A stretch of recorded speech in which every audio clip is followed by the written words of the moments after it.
नगरी थी कल्याणपुरी।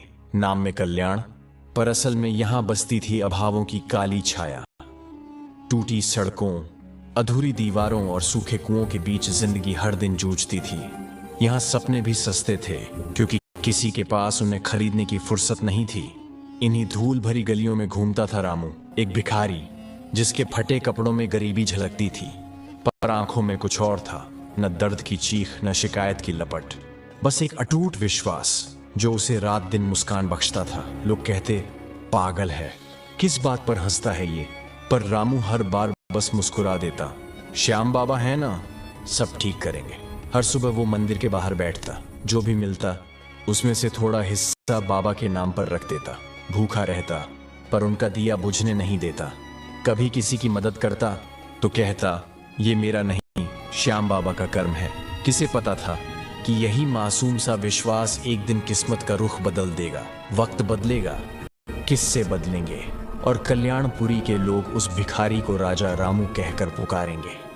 वो राजा जिसने न तलवार उठाई, न लड़ाई लड़ी, सिर्फ भक्ति और सच्चे मन से अपनी दुनिया जीत ली। और जब जिंदगी ने सब छीन लिया था, उसी वक्त श्याम बाबा की लीला ने वो लौटा दिया जो रामू ने कभी मांगा भी नहीं था। उसकी खोई हुई बहन, उसका खोया सम्मान और उसका अपना भाग्य। तो आइए जाने कैसे एक फटे हाल भिखारी की मुस्कान ने भगवान को भी झुकने पर मजबूर कर दिया, और कल्याणपुरी की गलियों में एक नया इतिहास लिखा गया। नगरी थी कल्याणपुरी, जिसका नाम भले ही कल्याणपुरी था, पर उसके धूल धूसरित गलियों में कल्याण की किरणें अक्सर मंद पड़ जाती थीं। इन्हीं गलियों में एक अस्तित्व था जिसका नाम था रामू। रामू, एक ऐसा नाम जो किसी पहचान का मोहताज नहीं था, क्योंकि उसकी पहचान बस इतनी थी, एक भिखारी। उसकी उम्र का ठीक ठीक अंदाजा लगाना मुश्किल था, क्योंकि समय और अभाव ने उसके चेहरे पर ऐसी गहरी रेखाएं खींच दी थीं, मानो उसके जीवन की हर दुखद घटना एक नक्शे की तरह उस पर अंकित हो। 40 या 50, शायद 60 भी, कौन जानता था। रामू का आश्रय था नगरी के बाहरी छोर पर स्थित एक प्राचीन शिव मंदिर का खंडहर। मंदिर की छत आधी ढही हुई थी, दीवारें काई और समय के निशान समेटे खड़ी थीं, और गर्भगृह में स्थापित शिवलिंग पर वर्षों से किसी ने जल नहीं चढ़ाया था। लेकिन रामू के लिए यह खंडहर मात्र ईंट पत्थर का ढेर नहीं था, यह उसका घर था, उसका ब्रह्मांड था। यहीं वह दिन भर की याचना के बाद लौटता, अपनी पुरानी फटी हुई बोरी को बिछाकर सो जाता। बोरी भी क्या थी, बस कुछ चित्रों का जमावड़ा जो उसने सालों से सहेज रखा था। रामू के जीवन में अभाव का नहीं, बल्कि परिवार के बिछोह का एक गहरा घाव था। उसके माता पिता और एक छोटी बहन थी। एक छोटा सा परिवार जो कभी गांव में खेती मजदूरी करके अपना जीवन चलाता था। रामू को याद था, जब वह छोटा था तो उसकी माँ उसे श्याम बाबा की कहानियां सुनाती थी, कैसे बाबा अपने भक्तों की हर विपदा हर लेते हैं। उसकी बहन राधा तो श्याम बाबा की धुन में इतनी लीन रहती थी कि अक्सर काम करते करते भी जय श्री श्याम बोल पड़ती थी। पर एक अकाल ने सब कुछ छीन लिया। खेत सूख गए, फसलें बर्बाद हो गईं, और गांव में भूखमरी फैल गई। रामू के माता पिता भूख और बीमारी से जूझते हुए एक के बाद एक चल बसे। उसकी छोटी बहन राधा, जो तब मुश्किल से 10 साल की थी, एक रात अचानक गायब हो गई। रामू ने उसे बहुत ढूंढा, हर गली कूचे, हर मेले में पुकारा, पर राधा का कहीं कोई निशान नहीं मिला। वह यादें एक कसक बनकर उसके दिल में रह गई थीं। हर रात जब वह अकेला होता तो उसे राधा की हंसी और उसकी मां की लोरी याद आती थी। यह दर्द उसे हर पल सालता था, पर उसने इसे अपनी कमजोरी नहीं बनने दिया। उसने अपनी बहन के गुमशुदा होने के बाद प्रण लिया था कि वह कभी किसी बच्चे को भूखा या अकेला नहीं देखेगा, अगर उसके बस में होगा। इसी व्यक्तिगत त्रासदी के बाद ही रामू ने स्वयं को पूरी तरह से श्याम बाबा के चरणों में समर्पित कर दिया था। उसे लगता था कि अब इस संसार में उसका अपना कोई नहीं है सिवाय श्याम बाबा के। उसका भिक्षाटन भी एक कला था। वह कभी जिद नहीं करता, कभी आवाज ऊंची नहीं करता, बस हाथ फैलाता और एक शांत निश्चल दृष्टि से सामने वाले की ओर देखता। उसकी आंखों में एक ऐसी विवशता होती थी जो दया नहीं, बल्कि एक अजीब सी आंतरिक प्रतिक्रिया जगाती थी। लोग उसे अनाज देते, पुराने सिक्के देते या कभी कभी बासी रोटी का टुकड़ा। वह बिना किसी शिकायत के सब स्वीकार कर लेता। पेट भरने से ज्यादा जरूरी था उसका आत्मसम्मान, जो उसने भिक्षावृत्ति के दलदल में भी सहेज रखा था। सबसे अनोखी बात थी रामू का श्याम बाबा के प्रति अटूट विश्वास। नगरी में एक भव्य खाटू श्याम मंदिर था, जहां हर एकादशी को हजारों भक्त दर्शन के लिए उमड़ते थे। रामू कभी उस मंदिर के अंदर नहीं गया। उसे लगता था मेरे फटे हाल शरीर के साथ पवित्र मंदिर में प्रवेश करना शायद उचित नहीं। पर हर रोज शाम को वह अपने खंडहर मंदिर के पास एक छोटा सा दिया जलाता और आंखों में चमक लिए आकाश की ओर देखकर कहता, हे मेरे श्याम बाबा, आज भी तुमने पेट भरा, आज भी सर पर छत दी। मेरा क्या, मेरा तो हर सुख दुख तेरे चरणों में है। तेरी मर्जी, तेरी लीला। यह कोई रस्म नहीं थी, यह उसकी आत्मा का संवाद था। एक भिखारी की सीधी निश्चल पुकार। उसकी प्रार्थना में कोई मांग नहीं होती थी, केवल कृतज्ञता होती थी। वह जानता था कि बाबा सब देख रहे हैं। उसका विश्वास इतना अटल था कि अभावों के बीच भी उसके मुख पर एक अद्वितीय शांति विराजमान रहती थी। यह शांति ऐसी थी जिसे राजमहल के सुख सुविधाओं में डूबे लोग भी तरसते थे। रामू की सबसे दिलचस्प बात यह थी कि वह अपनी छोटी सी कमाई का एक हिस्सा हमेशा बचाकर रखता था। वह एक पुरानी टूटी हुई लकड़ी की डिबिया में कुछ छोटे सिक्के रखता था। यह उसके भविष्य के लिए नहीं था, न ही उसकी अपनी जरूरत के लिए। यह उस उम्मीद के लिए था कि शायद एक दिन उसकी बहन राधा लौट आए। वह सोचता था, अगर राधा मिलेगी तो उसे भूख न लगे, उसे कोई कमी महसूस न हो। यह डिबिया उसके जीवन के सबसे बड़े दुख और सबसे बड़ी आशा का प्रतीक थी। यह उसकी भक्ति का एक और अनूठा रूप था। बाबा से मांगी गई चीजें खुद के लिए नहीं, बल्कि उस खोई हुई बहन के लिए, जिसकी यादें उसके दिल में ताजा थीं। सबसे अनोखी बात थी रामू का श्याम बाबा के प्रति अटूट विश्वास। नगरी में एक भव्य खाटू श्याम मंदिर था, जहां हर एकादशी को हजारों भक्त दर्शन के लिए उमड़ते थे। रामू कभी उस मंदिर के अंदर नहीं गया। उसे लगता था मेरे फटे हाल शरीर के साथ पवित्र मंदिर में प्रवेश करना शायद उचित नहीं। पर हर रोज शाम को वह अपने खंडहर मंदिर के पास एक छोटा सा दिया जलाता और आंखों में चमक लिए आकाश की ओर देखकर कहता, हे मेरे श्याम बाबा, आज भी तुमने पेट भरा, आज भी सर पर छत दी। मेरा क्या, मेरा तो हर सुख दुख तेरे चरणों में है। तेरी मर्जी, तेरी लीला। यह कोई रस्म नहीं थी, यह उसकी आत्मा का संवाद था। एक भिखारी की सीधी निश्चल पुकार। उसकी प्रार्थना में कोई मांग नहीं होती थी, केवल कृतज्ञता होती थी। वह जानता था कि बाबा सब देख रहे हैं। उसका विश्वास इतना अटल था कि अभावों के बीच भी उसके मुख पर एक अद्वितीय शांति विराजमान रहती थी। यह शांति ऐसी थी जिसे राजमहल के सुख सुविधाओं में डूबे लोग भी तरसते थे। कल्याणपुरी के राजा थे महाराजा श्याम सिंह। वह एक न्यायप्रिय और दूरदर्शी शासक थे, पर उनकी एक अनोखी प्रवृत्ति थी। वे अक्सर वेश बदलकर अपनी प्रजा के बीच घूमते थे। उन्हें लगता था कि राजसी परिधान में लोग अपनी सच्ची भावनाएं नहीं दिखाते, इसलिए वे एक साधारण व्यापारी का वेश धारण कर नगरी की गलियों में निकल पड़ते। लोगों की बातें सुनते, उनके दुख सुख को समझते। उनके इस रहस्यमय भ्रमण का उद्देश्य केवल जानकारी इकट्ठा करना नहीं था, बल्कि अपनी प्रजा की आत्मा को छूना था। एक अमावस्या की रात, जब नगरी गहरी नींद में थी और केवल कुछ आवारा कुत्ते गलियों में भटक रहे थे, राजा श्याम सिंह अपने वेश में निकले। उनका मन बेचैन था। पिछले कुछ समय से उन्हें लग रहा था कि कल्याणपुरी में भौतिक समृद्धि तो है, पर एक आंतरिक शून्यता है। लोग शिकायतें करते थे, आकांक्षाएं रखते थे, पर संतुष्टि दुर्लभ थी। वे इसी विचार में डूबे हुए खंडहर शिव मंदिर के पास से गुजरे। उनकी नजर एक टिमटिमाते दिए पर पड़ी। इस वीरान खंडहर में कौन दिया जला रहा है, राजा ने सोचा। वे धीरे धीरे मंदिर की ओर बढ़े। वहां उन्होंने देखा कि एक अधेड़ उम्र का व्यक्ति फटे पुराने वस्त्रों में एक पुरानी बोरी पर लेटा हुआ है। दिया उसके सिरहाने रखा था और उसकी लौ हवा में हिल रही थी, पर बुझ नहीं रही थी। राजा ने उस व्यक्ति के चेहरे पर ध्यान दिया। वहां भूख की लकीरें थीं, गरीबी की छाप थी, पर एक गहरा संतोष और एक अद्वितीय शांति भी थी। ये शांति ऐसी थी मानो वह व्यक्ति इस संसार के सारे दुखों से परे हो। राजा ने कुछ देर वहीं रुककर उसे देखा। फिर उन्होंने कुछ दूरी पर बैठे एक बूढ़े चौकीदार को बुलाया, जो रात में मंदिर की देखभाल करता था। यह व्यक्ति कौन है? राजा ने पूछा। चौकीदार ने रामू को पहचानने में कोई चूक नहीं की। महाराज, यह रामू है, बरसों से यहीं रहता है, नगरी का सबसे पुराना भिखारी। अजीब आदमी है, कभी किसी से कुछ मांगता नहीं, बस हाथ फैलाता है, जो मिलता है उसी में खुश। हर शाम एक दिया जलाता है और कहता है, मेरे श्याम बाबा का आशीर्वाद है। मैंने इसे कभी दुखी या क्रोधित नहीं देखा।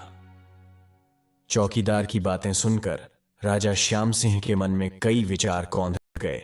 एक भिखारी जो अभावों के बीच भी संतुष्ट है, जो ईश्वर के प्रति इतनी अटूट श्रद्धा रखता है, क्या यही वह आंतरिक कल्याण नहीं जिसकी उन्हें तलाश थी? राजा ने वापस महल लौटते समय अपने मन में एक निर्णय ले लिया। उन्हें इस रामू से मिलना होगा, उसे समझना होगा। अगले दिन सुबह का समय था। कल्याणपुरी का शाही दरबार अपनी पूरी भव्यता में सजा हुआ था। रेशमी चादरों से ढके आसन, सोने के काम वाले स्तंभ और बीच में महाराजा श्याम सिंह का भव्य सिंहासन। मंत्रीगण, सेनापति, दरबारी और विभिन्न राज्यों से आए दूत अपनी अपनी जगह पर बैठे थे। तभी राजा ने एक अप्रत्याशित घोषणा की। आज हम एक विशेष व्यक्ति को दरबार में बुलाना चाहते हैं। राजा ने गंभीरता से कहा, सिपाहियों, जाओ और रामू नामक व्यक्ति को ससम्मान दरबार में लेकर आओ। दरबार में फुसफुसाहट शुरू हो गई। रामू? वह कौन है? क्या यह कोई नए राज्य का दूत है? नहीं, मैंने तो ऐसा कोई नाम नहीं सुना। मंत्रियों और दरबारियों के चेहरों पर असमंजस और उत्सुकता के भाव थे। वे नहीं जानते थे कि रामू कौन है और राजा उसे इतनी इज्जत से क्यों बुला रहे हैं। कुछ ही देर बाद 2 शाही सिपाही रामू को लेकर दरबार में दाखिल हुए। रामू के वस्त्र फटे पुराने थे, उसके पैरों में चप्पल भी नहीं थी, उसके बाल बिखरे हुए थे और शरीर पर धूल जमी थी। सिपाहियों ने उसे बीच में खड़ा किया और दरबार में एक गहरा सन्नाटा छा गया। दरबारी एक दूसरे की ओर देखकर मुस्कुरा रहे थे, कुछ फुसफुसा रहे थे। राजा, एक भिखारी को दरबार में क्यों लाए हैं? रामू भयभीत था। उसके जीवन में कभी कोई सिपाही उसके पास इस तरह नहीं आया था, न ही उसने कभी किसी राज दरबार में कदम रखा था। उसे लगा शायद अनजाने में उसने कोई अपराध कर दिया है। उसका हृदय जोर जोर से धड़क रहा था। उसने आंखें नीची कर लीं और कांपते हाथों से राजा को प्रणाम किया। राजा श्याम सिंह ने अपने सिंहासन से नीचे उतरकर रामू के पास आए। उन्होंने रामू के कंधे पर हाथ रखा और मुस्कुराते हुए कहा, रामू, डरो मत, तुम यहां मेहमान हो। राजा के स्पर्श से रामू को थोड़ी राहत मिली, पर वह अभी भी असमंजस में था। राजा अपने सिंहासन पर वापस बैठे और रामू से बोले, रामू, मैंने तुम्हारे बारे में बहुत कुछ सुना है। तुम वर्षों से इस नगरी में भिक्षावृत्ति करते हो। मैं यह जानना चाहता हूं, क्या तुम्हें कभी शिकायत नहीं हुई? क्या तुम्हें कभी नहीं लगा कि तुम्हारा जीवन दूसरों से अलग और अभावपूर्ण है? रामू ने हिम्मत जुटाई। उसकी आवाज थोड़ी धीमी थी, पर उसमें एक दृढ़ता थी। महाराज, शिकायत किस बात की? मेरा जीवन तो मेरे श्याम बाबा की इच्छा है। उन्होंने मुझे जो कुछ दिया है वह मेरी पात्रता से ज्यादा ही है। पेट भरने को अन्न, सर पर छत और रात को शांति भरी नींद, इससे ज्यादा मुझे क्या चाहिए? यदि उन्होंने मुझे यह जीवन दिया है तो इसमें भी कोई गूढ़ अर्थ होगा। रामू के इस उत्तर ने दरबार में सभी को स्तब्ध कर दिया। जहां दरबारी हर छोटी बड़ी बात के लिए राजा से शिकायत करते थे, वहीं यह भिखारी जीवन के सबसे मूलभूत अभावों के बावजूद संतुष्ट था। राजा श्याम सिंह के चेहरे पर एक गहरी मुस्कान आ गई। उन्होंने देखा कि रामू की आंखों में एक अद्वितीय चमक थी, एक ऐसी चमक जो केवल सच्चे विश्वास और संतोष से ही आ सकती है। राजा श्याम सिंह ने अपनी गंभीर मुद्रा बनाए रखी और फिर एक ऐसी घोषणा की जिसने पूरे दरबार को हिला दिया। आज से रामू इस नगरी का भिखारी नहीं रहेगा। राजा ने दृढ़ता से कहा, मैं उसे अपने राज्य का मुख्य कल्याण अधिकारी नियुक्त करता हूं। उसे एक भव्य महल दिया जाएगा, सेवक होंगे और राज्य के खजाने से पर्याप्त धन। उसका कार्य होगा प्रजा के कल्याण की देखरेख करना, विशेषकर उन लोगों की मदद करना जो अभाव में हैं। दरबार में सन्नाटा टूट गया और एक शोर सा मच गया। क्या? एक भिखारी को अधिकारी? राजा का दिमाग फिर गया है। यह तो सरासर अन्याय है। दरबारी एक दूसरे की ओर देख रहे थे। उनकी आंखों में ईर्ष्या, क्रोध और अविश्वास था। उन्हें यह कल्पना भी नहीं थी कि एक भिखारी को इतना बड़ा पद मिल सकता है, जबकि वे वर्षों से चापलूसी करके भी एक छोटे से पद के लिए तरसते थे। रामू भी स्तब्ध खड़ा था। उसके पैरों तले जमीन खिसक गई थी। उसे लगा जैसे वह कोई सपना देख रहा है। मुख्य कल्याण अधिकारी, महल, धन, यह सब उसके लिए अकल्पनीय था। उसने फिर राजा के चरणों में झुकने का प्रयास किया, पर राजा ने उसे रोक दिया। नहीं रामू, राजा ने कहा, यह मेरा आदेश है और यह श्याम बाबा की इच्छा है। तुम्हें यह पद स्वीकार करना होगा। मुझे विश्वास है कि तुम इस पद के साथ न्याय करोगे। राजा की आंखों में एक गहरा, अलौकिक भाव था, जिसे केवल रामू महसूस कर पा रहा था। उसे लगा यह स्वयं उसके श्याम बाबा की आज्ञा है। अगले कुछ दिनों में रामू का जीवन पूरी तरह से बदल गया। उसे कल्याणपुरी के सबसे सुंदर महलों में से एक दिया गया। पुराने खंडहर के पास रहने वाला रामू अब रेशमी बिस्तरों पर सोता था। उसके शरीर पर धूल धूसरित फटे कपड़ों की जगह महीन रेशमी वस्त्र थे। उसके पैरों में कभी चप्पल नहीं थी। अब उसके पास चमड़े के मुलायम जूते थे। उसके पास नौकरों की एक पूरी फौज थी जो उसकी हर आज्ञा का पालन करती थी। लेकिन इस सब के बीच रामू ने अपना स्वभाव नहीं बदला। महल के एक शांत कोने में उसने अपने श्याम बाबा का एक छोटा सा मंदिर बनवाया। रोज सुबह शाम वह वहीं बैठकर दीपक जलाता, ठीक उसी तरह जैसे वह खंडहर में जलाता था। उसकी प्रार्थना में अब भी कोई मांग नहीं होती थी, केवल कृतज्ञता होती थी। हे बाबा, यह सब तेरी लीला है। मैं तो तेरा दास हूं। राजा श्याम सिंह दूर से रामू के कार्यों का अवलोकन करते रहे। वे बेहद प्रसन्न थे। रामू ने सिद्ध कर दिया था कि एक व्यक्ति का चरित्र उसके पद या धन से निर्धारित नहीं होता, बल्कि उसके हृदय की पवित्रता से होता है।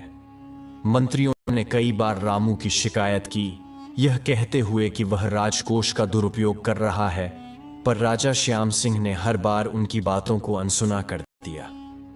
उन्हें रामू पर पूरा विश्वास था। वर्ष बीत गए।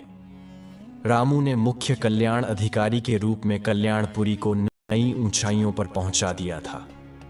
नगरी में खुशहाली लौट आई थी, शिकायतें कम हो गई थीं और प्रजा राजा श्याम सिंह के साथ साथ रामू की भी प्रशंसा करती थी। रामू का नाम अब केवल एक अधिकारी का नहीं, बल्कि एक संत और एक सेवक का पर्याय बन गया था।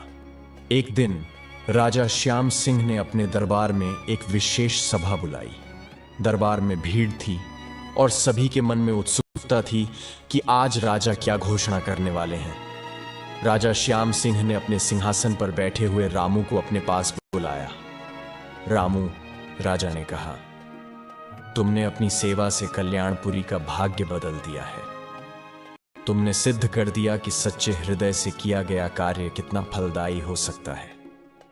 अब मैं तुम्हें एक ऐसी जिम्मेदारी देना चाहता हूं जो तुम्हारे जीवन की सबसे बड़ी परीक्षा होगी। रामू ने विनम्रता से सिर झुकाया। महाराज, मैं आपके आदेश का पालन करने के लिए सदैव तत्पर हूं। मेरे श्याम बाबा की कृपा से मैं हर चुनौती का सामना करने को तैयार हूं। राजा श्याम सिंह ने एक गहरी सांस ली और फिर दरबार में घोषणा की, आज मैं महाराजा श्याम सिंह कल्याणपुरी के सिंहासन का त्याग करता हूं और आज से रामू इस राज्य का नया महाराजा होगा। दरबार में एक बार फिर सन्नाटा छा गया, पर इस बार वह सन्नाटा पहले से ज्यादा गहरा और विस्मयकारी था। फिर अचानक पूरे दरबार में तालियों की गड़गड़ाहट गूंज उठी। प्रजा और दरबारी, जिन्होंने रामू के कल्याणकारी कार्यों को देखा था, अब उसके राज्याभिषेक का समर्थन कर रहे थे। एक भिखारी को राजा बनाना यह केवल राजा श्याम सिंह का निर्णय नहीं, बल्कि स्वयं श्याम बाबा की लीला थी। रामू स्तब्ध खड़ा था। उसकी आंखों से आंसुओं की धारा बह निकली। यह उसके लिए अकल्पनीय था, किसी चमत्कार से कम नहीं। वह भागा और राजा श्याम सिंह के चरणों में गिर पड़ा। महाराज, रामू ने सिसकते हुए कहा, मैं यह पद कैसे स्वीकार कर सकता हूं? मैं तो एक भिखारी था, मुझे राजकाज का क्या ज्ञान। मैं इस भारी जिम्मेदारी को कैसे संभाल पाऊंगा? राजा श्याम सिंह ने रामू को उठाया। उनकी आंखों में एक दिव्य चमक थी, एक ऐसी चमक जो रामू ने केवल अपने श्याम बाबा के चित्रों में देखी थी। रामू, राजा ने कहा, राजा बनने के लिए केवल राजसी रक्त और तलवार की आवश्यकता नहीं होती, बल्कि प्रजा के प्रति प्रेम, न्याय की भावना और सबसे बढ़कर निस्वार्थ सेवा का भाव चाहिए। ये सब गुण तुम्हारे पास हैं। तुम्हारा अनुभव तुम्हें सिखाएगा और तुम्हारा विश्वास तुम्हें राह दिखाएगा। फिर राजा ने अपने माथे पर बंधा मुकुट उतारा और रामू के सिर पर रख दिया। मुकुट रखते ही पूरे वातावरण में एक दिव्य प्रकाश फैल गया। रामू को लगा जैसे उसका शरीर एक अलौकिक ऊर्जा से भर गया हो। उसे राजा श्याम सिंह के रूप में स्वयं खाटू श्याम बाबा के दर्शन हो गए। राजा श्याम सिंह के मुख पर वही दिव्य मुस्कान थी जो रामू अपने दिए की लौ में देखता था, वही आभा जो उसने श्याम बाबा के चित्रों में देखी थी। हे मेरे श्याम बाबा, रामू के मुंह से अनायास निकल गया। राजा श्याम सिंह, जो अब अपने मूल स्वरूप में लग रहे थे, ने रामू को आशीर्वाद दिया। रामू, तुमने अपनी भक्ति और संतोष से मुझे प्रसन्न किया है। यह सब मेरी ही लीला है। जाओ और अपनी प्रजा पर न्याय और प्रेम से शासन करो। तुम एक महान राजा बनोगे। रामू ने अपने जीवन के अंतिम क्षणों तक अपने श्याम बाबा की भक्ति नहीं छोड़ी। हर रात वह अपने महल के मंदिर में दीपक जलाता और अपने श्याम बाबा से यही बात कहता, हे बाबा, यह सब तुम्हारी कृपा है। मैं बस तुम्हारा एक छोटा सा माध्यम हूं। मेरा जीवन, मेरा राज्य सब तुम्हारे चरणों में समर्पित है। एक दिन महाराजा रामू अपने दरबार में बैठे थे। तभी एक वृद्ध महिला को दरबार में लाया गया। वह महिला फटे पुराने वस्त्रों में थी। उसके चेहरे पर समय और अभाव की गहरी लकीरें थीं, पर उसकी आंखों में एक अजीब सी चमक थी। वह महिला कुछ अस्वस्थ थी और उसने न्याय की गुहार लगाई थी। जैसे ही उस महिला ने अपना नाम राधा बताया, महाराजा रामू का हृदय जोर से धड़क उठा। यह नाम, यह आवाज, यह सब उससे अपने अतीत के उस गहरे घाव की याद दिला रहा था। उन्होंने उस महिला को अपने पास बुलाया। तुम्हारा नाम राधा है? महाराजा रामू ने कांपते स्वर में पूछा। महिला ने धीरे से सिर हिलाया। जी महाराज, मैं अपनी छोटी सी झुग्गी में अकेली रहती। कुछ लोगों ने मेरी जमीन पर कब्जा कर लिया है। महाराजा रामू ने ध्यान से उस महिला के चेहरे को देखा। उसकी आंखों में एक खास किस्म की चमक थी। एक छोटा सा तिल उसकी दाहिनी भौं के ऊपर और एक आवाज जो उन्हें वर्षों पुरानी यादों में खींच ले गई थी। उनके मन में उथल पुथल मच गई। उन्होंने उससे उसके बचपन, उसके गांव और उसके परिवार के बारे में पूछा। महिला ने धीरे धीरे सब कुछ बताना शुरू किया। अकाल, माता पिता की मृत्यु और कैसे एक दिन वह अपने भाई रामू से बिछड़कर भटक गई। उसे याद था कि उसका भाई हमेशा उसे श्याम बाबा की कहानियां सुनाता था। एक क्षण के लिए दरबार में सन्नाटा छा गया। महाराजा रामू की आंखों से आंसू बह निकले। राधा, उन्होंने पुकारा और अपनी कुर्सी से उठकर उस वृद्ध महिला के पास गए। उन्होंने उससे गले लगा लिया। मैं तुम्हारा भाई रामू हूं। मैं तुम्हें कितनी सालों से ढूंढ रहा था। राधा भी महाराजा रामू को पहचान नहीं पाई थी, पर उसके हृदय में एक अजीब सी शांति उतर आई थी। जब रामू ने उसे अपने बचपन की कुछ निजी बातें बताईं, तो राधा भी अपने भाई को पहचान गई। उसकी आंखों में भी आंसू आ गए। वह अपने भाई को एक भिखारी के रूप में जानती थी। उसे विश्वास नहीं हो रहा था कि वही उसका भाई अब एक महाराजा है।